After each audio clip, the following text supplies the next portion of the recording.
Looks like Ron DeSantis is out. Kind of a surprising move, don't you think? A little bit, just because you'd think if he was going to do this, why not do it immediately after Iowa? Why wait? I guess that's the line. And you could say, because they were arguing back and forth and deciding what to do, but this was my advice. When was it? Thursday or Friday? My advice was he should drop out now, do no more damage to his name. You don't want to look like you lost over and over and over again. Get out now. Stop the damage on the reputation. And I'm torn on that because I'm not sure what's going to happen with Donald Trump. I mean, you could make a case that he's going to go to jail. You could make the case that he's going to hang himself with paper sheets. I mean, God only knows what these people are willing to do to stop him from being president of the United States. And I'd like to have somebody that has some delegates that can broker at the convention. Now, here's what I really would like to say today about Ron DeSantis, and that is 47, Mr. President, listen carefully, please. Will you consider Ron DeSantis as your attorney general? I think he will do more good as attorney general even than he would as your vice president. Make him, and Ron, please, if it's offered, please take it. Ron DeSantis has law experience up the wazoo.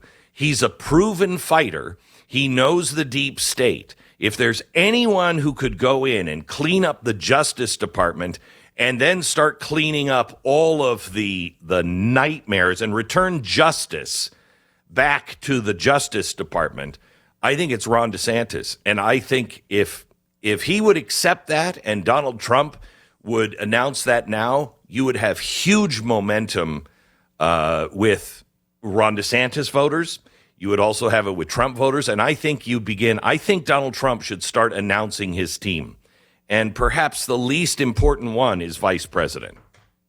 Maybe that's me. That's interesting. He would be very good at that, I think. It's an interesting fit. A lot of people are like, oh, well, they just said too many bad things about each other. That stuff gets repaired immediately. The fact that he not only did he drop out, and the key part of this is he also endorsed Donald Trump, right? Like, there were people who were saying, well, maybe he'll endorse Nikki Haley, which was never going to happen. Never going to happen. But the fact that he could have done what Chris Christie did, right, where you drop out, you don't say anything about an endorsement, and then I guess you have 14 hamburgers or whatever Christie did after he dropped out.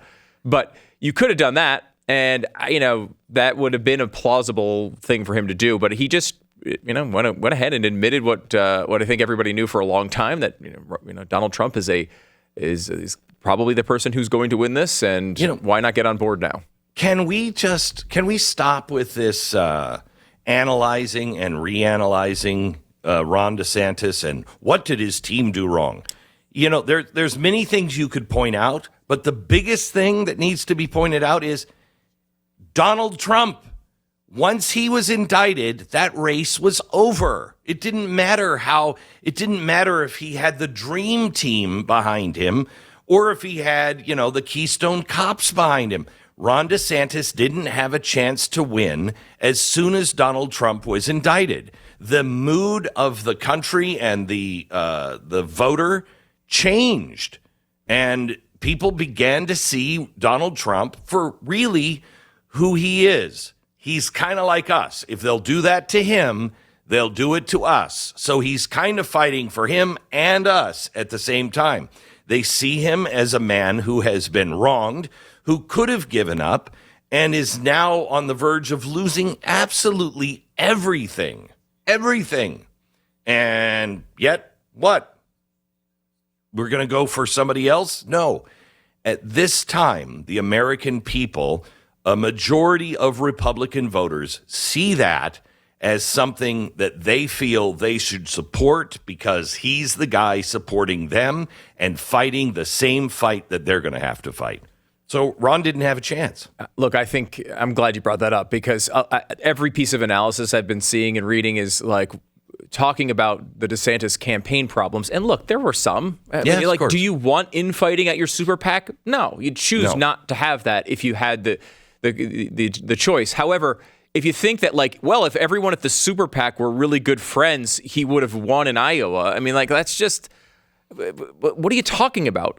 It's like everyone's analyzing the 20% of the problem when the 80% of the problem is being left unstated. 80% of the problem is that Donald Trump is a very unique figure that has a lock on a lot of the voters in the party, who got a lock on even more of them and an insurmountable amount when he got indicted. And the sort of conservative mind, the Jonathan Haidt going to that analysis of how conservatives think. Loyalty is a really big part of that. Fairness is a really big part of that. And a lot of people think, look, Donald Trump deserves another chance here. And I don't know that was ever able to be overcome. And to test this, Glenn, I mean, ask, because I've heard this even from some people who really like Donald Trump, big Trump supporters. And it's like, okay, well, Ron DeSantis, they say Ron DeSantis shouldn't have done this. He shouldn't have said this. If his online supporters did this or that or whatever.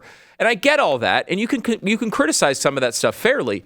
But at the end of the day, if Ron DeSantis ran a perfect campaign, was he going to beat your guy? Nope. And not a single one of them would say yes. They'd all say, of course not.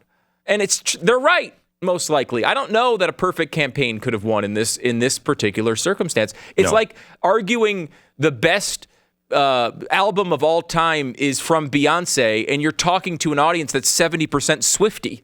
It's like, it doesn't matter what you say. It doesn't matter how good Beyonce's album is. You're never going to win that argument. Look, here's the thing. No matter what he did, Ron DeSantis had good numbers before the indictment, and when we were just looking at candidates. But what the Democrats did, right or wrong, I mean, it's definitely wrong, but strategy-wise, right or wrong, I don't know, because I don't know what their real thought was on why to indict him, for 7 billion years of prison time. But once they did that, all bets were off. And Donald Trump has something else. And I'm not saying that Ron DeSantis doesn't have this, or anybody that was running doesn't have this. But this is in real question now from most people. Does this politician even like America? Do they like America? Donald Trump, the one thing you cannot question is he loves America, loves it. And that is it's strangely kind of a baseline. You have to have that stone put into your foundation, and it has to be rock solid. And the one thing about Donald Trump is, he loves America, and that's not to slight anybody else. It is to slight some of the Democrats, but it's not to slight anybody else that was running. It's just so very clear that Donald Trump is sincere in his love for America, and I think that goes a very long way. I think so, too. And look, people believe that he's going to be the guy. I mean, a lot of this is you look to a person who has done the job already. He's basically an incumbent to the Republicans, right? This is already those advantages are built in. He's got an incredibly, prominent profile, one of the most famous, outside of maybe Taylor Swift, probably the most famous person in the world. And, he's a guy that people are lining up behind because most of the voters in the Republican voting populace believe he's being targeted and wronged in a major way. And the fact that they're not only trying to take away his presidency, his legacy, his future prospects, but also his life. They want to take his life and throw it into prison. I think we are approaching a new time where you could go further than that. Well, I hate to say that, and I don't want to assign that to anyone. I'm not saying that it's the Democrats or anything else, but I think there are those who hate Donald Trump so much and are sick. They're absolutely sick, and that wouldn't mind ending his life, unfortunately. That's, a dark place I don't want to go to, obviously. But I know you don't as well. But you get to that point where the question now just becomes, look, number one, Nikki Haley has a chance to play out the string here. She has a chance to try to be competitive and maybe win New Hampshire. I mean, the polls aren't particularly optimistic on that fact, but like she's going to get a decent percentage in that state and have a chance to move on to South Carolina. It's her home state. She deserves the chance to play out the string. I don't want to act like it's completely over, but for all intents and purposes, it probably is. We talked about that sort of tier 1, tier 2 primary, right? The tier 1 is a normal campaign, the normal way things play out. Everyone competes to win. That one, to me, is largely over. You still have tier 2, though, which is what happens to Donald Trump and what happens after if they throw him in prison. And who knows on that one. What's interesting about Haley is there's really no reason to drop out.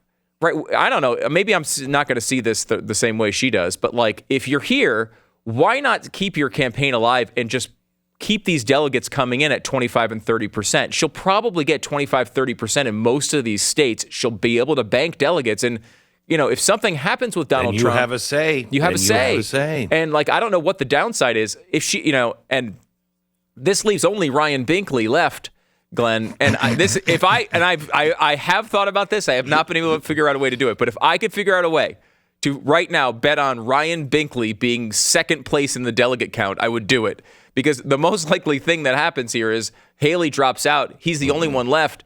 And he just, and if you don't know who he is, he's running for president on the Republican side. But he's going to. That doesn't really help me knowing who he is. No, but he'll still. That's just what he's doing currently. Right. I still have no idea who Binkley is. He is a Dallas businessman and pastor. And has been running the whole time. But again, I don't think there's any reason for him to drop out. And whoever isn't Donald Trump is going to get some delegates here. Haley, you'd think, would be, well, why not me? I can stick around if this thing falls apart at the top, which is possible. I mean, again, we keep talking about how serious these threats are for Donald Trump. It's not impossible that some of these legal threats wind up working out in a way that, we all know we're going to the Supreme Court with him being on the ballot or not. My complete belief is that the Supreme Court will be correct on this and he will be placed on the ballot in these states. But it's not impossible that he's not. And if these things go the wrong way for Donald Trump, there has to be somebody else there. What might happen is the party comes together and they just do something, and like that's ugly. If you're Nikki Haley, you got a bunch of delegates, you at least have an argument at that table. And we're talking about the leadership of the free world here. I don't know. You're gonna what part of her reputation is she really going to protect by dropping out?